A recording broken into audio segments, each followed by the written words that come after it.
Hey guys, thanks for tuning in to the CEI Podcast. My name is Atlanta. Today I have local artist Amber Williams joining me. We are talking about her upcoming art show at Art on the Bend, located at the Rust Belt in East Moline, Illinois. Art on the Bend is a gallery space that we host a local artist every month, and we do the exhibition the second Thursday of each month. So her show's coming up this March 13th, and we're pretty excited for that. Amber, can you tell us a little bit about yourself? Hi, I'm born and raised in the Quad Cities and work at a nonprofit in Davenport, Iowa. So I have a full-time job and try to make art as often as possible. Excellent. Your upcoming show, your series, it's so beautiful. You do these magnificent collages of the mountains in Colorado. So you went on a trip to Colorado, and that kind of sparked this passion to recreate. And yeah, definitely. When I started collaging, approximately returning to it in about 2010, 2012, and became obsessed with security envelope patterns, the insides of envelopes. They're so neat. They instantly screamed mountains and sky to me, the grays and the blues. So I was making a lot of imaginary scenes of just mountains of my imagination, streams, etc. But definitely seeing the Rocky Mountains for the first time was just so inspiring, and I'm more in tune to create art from my own photographs and sketches and references currently. Sure, so when you're on vacation, you just got like a bunch of really good photos. Yeah, and then whenever you need inspiration, you kind of scroll back to like, that was a really good moment there. Yeah. That's awesome. Yeah, so the envelope patterns, those are really unique. At first when I saw them, I thought that maybe you made those patterns yourself. I didn't recognize them as envelope patterns, so that was very unique. They kind of have like a very psychedelic, almost printed. Yeah, they're very cool. I am very inspired by them. How did you find them? Where did that come from? So when I wanted to start collaging again, of course, I admire many artists that do found imagery, but I was really stuck on the what is copyright, what is copying somebody else's photograph to use in a collage, and I just wanted to deconstruct the process as much as possible. And then I ran across security envelope patterns and the endless. Like, how did you find them? Were you at the store and you're like, whoa, or was it like grandma had them around the house? No, it was just, ripping up envelopes and then seeing them and then collecting them and realizing, there are so many different versions of crosshatch patterns. I probably have every envelope pattern I find that I think is new, I will put it aside and cross-reference it with my collection later. Kind of geek about it. I've collected over 900 different patterns. It's so crazy that there's so many of them, because you wouldn't think for an envelope there would be so many different ones. Yeah. Interesting. There's it's like a whole history that people don't know about envelopes. Yeah. And then so when I got into it, then I did some research online. There are other people that collect envelope patterns. There's many on Instagram. I follow a lot of people that also collect them. Cool. Your own little niche, your community. Yeah. The envelope community. That's cool. Do you plan on doing another series with maybe a different passion, inspiration? Yeah, I really hope to make it back out to Colorado, to different parts. Maybe this summer, a little bit in the works. What about like a East Coast? Well, I guess I would need to make it out to the East Coast, but that would be cool. Plan a trip. Yeah. That could be a tax write-off. You plan your trip, and you're like, well, it's for my art, and that's part of my business. And one of these days. Yeah. But even just maybe the drive up 61 to Dubuque and the kind of driftless hills of Iowa and Wisconsin and driving around. I have a lot of reference photos I want to revisit. I have a whole album of those on my phone. Inspiration album. Yeah. So I do want to do that as well. And clouds. I'm still trying to get clouds right because they always kind of look cartoony, and I've kind of embraced that in my collage. One time a critique, somebody said my clouds look too cartoony, and that's just kind of staying with me. Sure. But I'm like, what about my trees? My trees are literally triangles, but anyways. That's an interesting critique because, Yeah. I mean, if you want something super realistic, Yeah. go take a photo of it then. It's not art Yeah. anymore at that point, so it can be a little cartoony. Yeah. I think they're just being a little, It's okay. giving you some tough love. So our exhibition is March 13th. When we do that, it's 6 to 9. You're going to bring some snacks. Yep. And hopefully, I love our art show nights because the community comes out. We get to just hang out and talk art. Whoever's showing, you've been to most art shows that we've done, which is really nice. Thank you for that. It's really good to support our other artists in the area. I really love the space. It's a very inspiring space. Yeah. And you've had many very talented artists there, so it's a Thank good you. place to... It's very rustic, industrial. It's kind of unique. I hope we find more ways to activate it and just do more than just hanging the art on the walls. Sure. I'd like to make it more encompassing. But let's see. I plan to bring a lot of freebies like postcards and stickers and just different things. That's nice. Oh, speaking of postcards, you sent me a postcard in the mail. That was such a cool way to market for your show. Thanks. I've never done that, so that's definitely something where I'm like, oh, that's a good idea. I need to take notes. I need to do something like that for not my upcoming show because that's next month, and I'm way behind the ball. But next year I can think of doing something similar. And an email list. Do you have any advice for artists if they want to how do you stay in touch with your collectors or friends and promote doing a show? I do Instagram a little. I should probably do it more. Do have an email list of just people who follow me. And then the postcards, the postcard I sent to you, I did that for the first time as a promotion for my show last year and then had great response from it. Sure. So then I'm doing it again. And I have an old-fashioned address book. I don't know how other people feel about mail, but as long as it's not a bill, I'm really excited about mail. And even bills, I open them up and I'm like, is it a new envelope pattern? So No, it was so exciting to get your postcard in the mail. Yeah. That that's one bad thing about Facebook and social media. Yeah. It kind of makes people lazy where they think about how you can do something Yeah. for people that way. So I sent out postcards last year for a show at the DeSoto Pottery Studio, and I sent one to my next door neighbor just kind of on a whim, and she bought an original. I wasn't expecting that at all, but it was You very... never know what So, people, Yeah. that is awesome. Nice. Do you have any advice or for younger generation, older generation, artists, creatives, anyone who maybe doesn't do art but would love to do art? Yeah, I'm a cheerleader for a lot of people because I sometimes meet people that are inspired by my art and they say, I used to do art. And I was like, why aren't you doing art right now? Let's do it. Let's do it. Whether it's drawing or painting. I think everyone has a creative genius inside. So I think so, we too. all have an outlet of some sort. And I think so. And to not give up and to keep on going and trying to find your voice.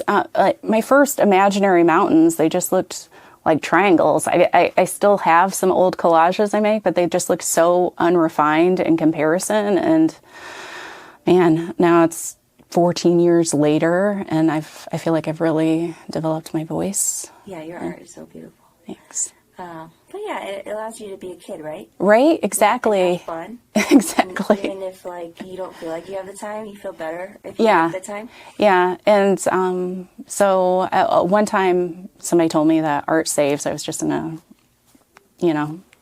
mental health state. And then ever since then, I was like, hey, yeah, just the process of doing it, even if it's organizing envelopes or looking at my sketchbook, making sketches, just the process, I always feel better. Some people have that working out, they get the endorphins or whatever going. And for me, it's art. I'm one of those people. I do both. Oh, I really okay. get it going from working Yeah.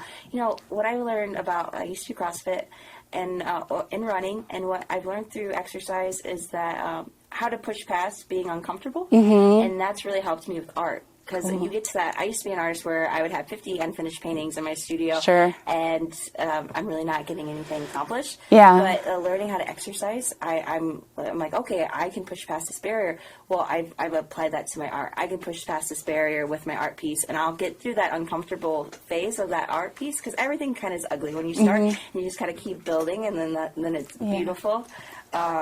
Maybe.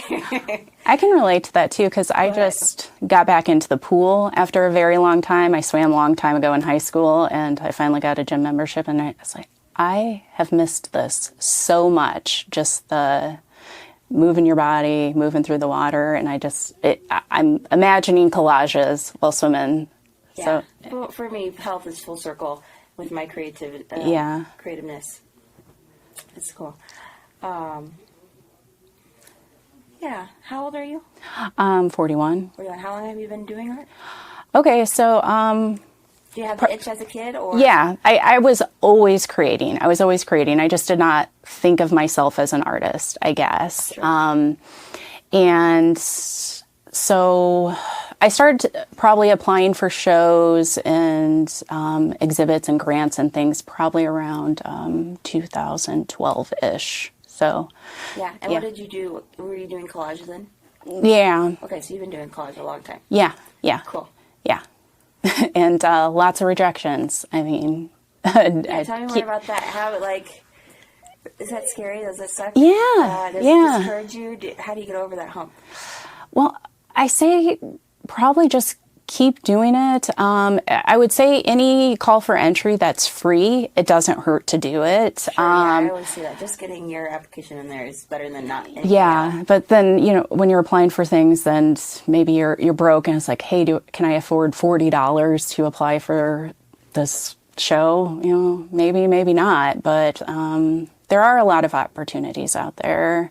And I'd say on social media, probably based on the algorithm or whatever I'm looking at, I get constant, possibilities, and you just need to filter out what seems closest to my style or what the juror might be looking for. Do you ever do art fairs? I have not yet. You should apply the River Sauce. Yeah, that is kind of a bucket list thought, but then, there's the tent and the setup and the display and things. I'm just not quite there yet. Yeah. Yeah. But I think that would be a good goal. yeah, it's on there. It's on there. Cool. Yeah. Set big goals. You have really, really beautiful pieces. So Thank you. I think your body of work's big enough to do River Sauce. Well, thank you. I think another thing as an artist that budgeting to invest in prints, like after I started making prints, that was a game changer. A lot of people can't afford originals, and being able to make a limited edition print that is signed and even numbered, Yeah, people really like that. Something small that they can at least.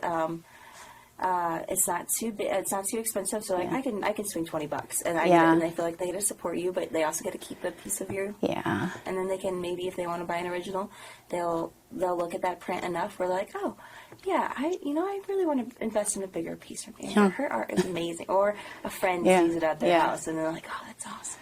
I've also done a couple of maker fairs type of thing where I get to work and not get social anxiety because I'm working on a piece, and people come, and it feels like less pressure, and a lot of networking that way too. What about hosting a class? Have you ever thought about doing like a small class where you do like a mini collage?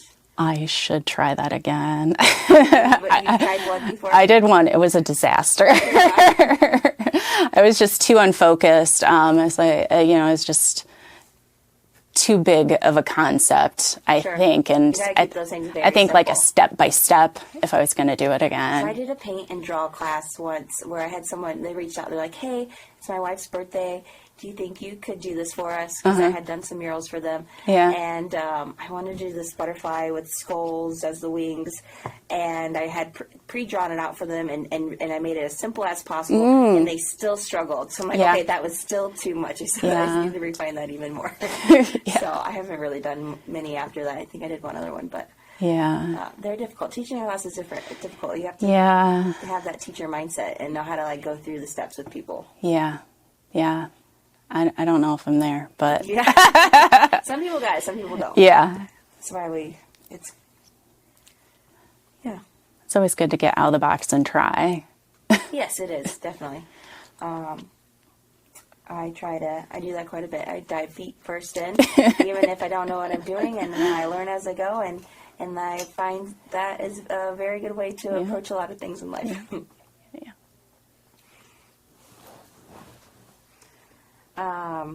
What else? You said you work with handicapped people? Yeah.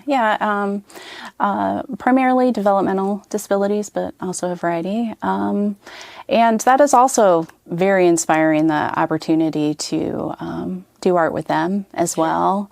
And even just coworkers. We currently have very talented artists on staff, but just even being able to draw at all, you feel like a superhero. Yeah. Oh, maybe even like doing like a little class with them. Yeah. And then learning how to refine some of what you would teach someone. Yeah, they're my best audience. I could recreate the classes I've taught for them. Yeah. Awesome. Yeah. And then, so you and your husband does art too, right? Boyfriend, but yes. Oh, sorry. It's Your okay. boyfriend does art too. You guys are currently in a little studio down in Rock Island, DeSoto. Yeah. I work out of the DeSoto Pottery Studio and also teach pottery classes. You can find it on Facebook. If you want to come to the drop-in pottery nights, they're not actually classes. They're more freestyle, do what you want, but I can provide instruction as well. So you have like the space. Do you have clay that people can utilize? Yeah. And then they maybe like buy clay, or how does that work? Oh, it's $15. Do what you want. Use all the materials you want for 2 hours at a time. It's usually the first and third Tuesday of the month, 6 to 8. And very talented potter, Joel Kananashu, actually runs the space. Oh, cool. But and then you run the kiln and you'll fire things and you have glazes. Yeah, we all have of glazes. that? Yeah. I didn't know you did that too. Yeah. You know how to teach. Yeah. It's more of people just go in and do what they want, but I can help. So if I want to come in and make some mugs for like a Christmas present, I can do that? But if I do it like 3 months in advance, Yeah. that's more like a realistic. It's not going to be an immediate thing. Yeah. But if I plan ahead. Yeah, we take turns sharing the wheel. Most of it's hand built. I'd say my favorite story, kind of like that, was one time a guy came in and he's like, "I want to make my mom a pelican." It's like, "Do you have any clay?" Kind of pelican? Well, we figured it out. We basically made some tubes and we kind of shaped it into a pelican. It turned out pretty nice, but Was he going for a vase or was he going for a sculpture? it was more of a sculpture. Cool. Yeah, but he had kind of just a vague idea. It's like, "Oh, okay, we can do this." But Interesting. yeah, the first one exploded, so I let him make the second one for free. Well, that happens. Yeah. Clay is not it's very cool. You can do lots of things with it, but it is not always forgiving. One air bubble and poof. Yeah. Sometimes teach Girl Scouts there, 4-H. Anybody? Teach Girl Scouts too? Clay. It's just anytime a troop reaches out and they said they want to earn their badge, and that's neat. yeah, I can work with kids very well. I can work with clients at work. Know you like run a whole pottery studio too while working and doing your art. That's amazing. Well, thanks. Sometimes I'm trying to remember where all the time goes, but yeah. Yeah, no, time goes by way too fast. I wake up and then it's 5 p.m. and I'm like, well, I don't know. I have 2 kids too, so that doesn't help. They make the day go by very fast. Well, and now you're running a gallery as well, and that's amazing. Yes, thank you. Yes. And trying to keep up with murals. That's cool. Well, thank you, Amber, for letting us know a little bit more about you. Thanks for having me. Thank you for being such an amazing creative in the Quad Cities. Well, thank you. And I invite you guys to come to Amber's show if this podcast airs before March 13th. If not, the gallery space is open to come and walk and look at the art. Anytime Midwest Outworks is open, so their hours are posted online. I don't know them off the top of my head. But it's super exciting. And like I said, we have a different artist each month, and we have the whole year full. So lots of really cool things going on at the Rust Belt if you want to see some art. So thank you guys so much. Bye. Have a good day.